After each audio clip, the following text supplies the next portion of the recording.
Well, Christmas at my house was probably a little different than many others. We always knew that Christmas was on its way when Dad said to me, being the only one of 3 daughters that was capable of holding a ladder, using a staple gun, and decorating the house, it was time to get out and decorate the house. This was always the beginning of just an amazing holiday season. So out we'd go, and we'd be up the ladder for hours and hours and hours, and every once in a while my mother would come out of the house and she'd say, "I want to be able to see this house from the surface of the moon." And my father would mutter under his breath, "Happy wife, happy life, happy wife, happy life." And once the Christmas decorations were done, the parties followed. And my parents were involved with Cygnus Club and Masons and the Salvation Army, and they had 2 different bridge clubs, and all the holiday celebrations always happened at our house. And my mother would take us girls and we would go shopping, and we would all my mother would get at least 3 new outfits to get her through the season of Christmas parties. And we would always have 2, because there was the mixed bridge club and the ladies bridge club. And we couldn't have the ladies bridge club and the mixed bridge club see us in the same outfit.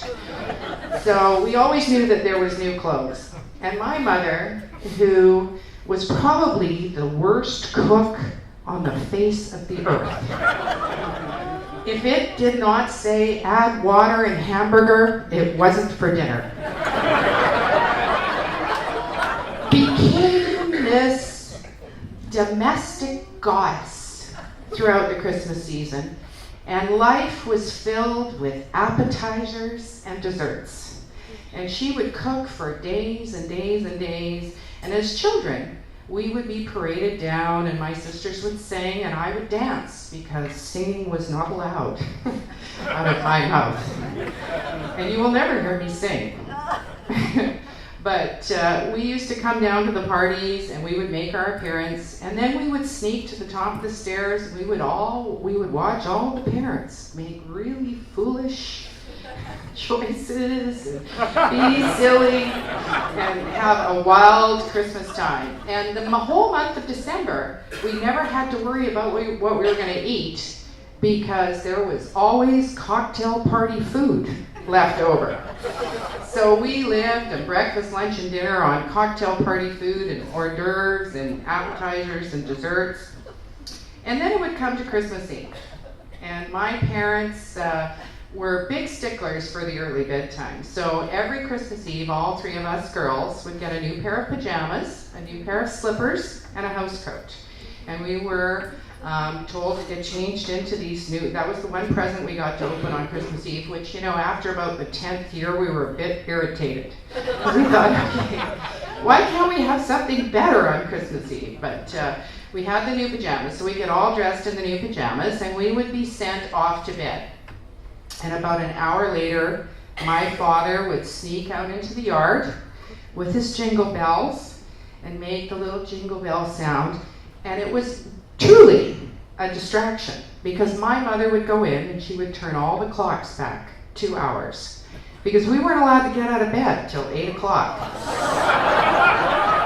And after all this month of partying and nights of events and family and friends in the house, my mother really wanted to sleep in on Christmas morning.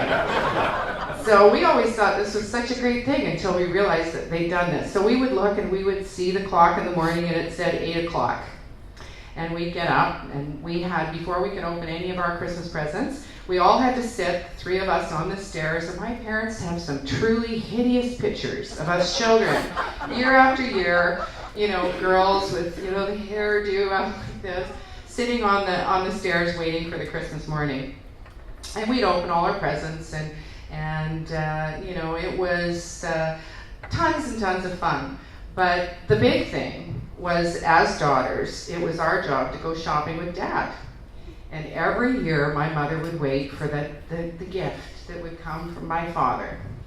And it had to be something you know, and it was always it had to be very sentimental and all the rest of it. My dad would look to us three girls, oh, please, Lord, please let it be the thing that she wanted.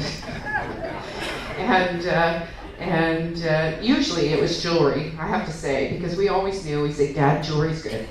We'll go get jewelry. And as my mother opened her gift, my father would always say, happy wife, happy life. And that's my Christmas.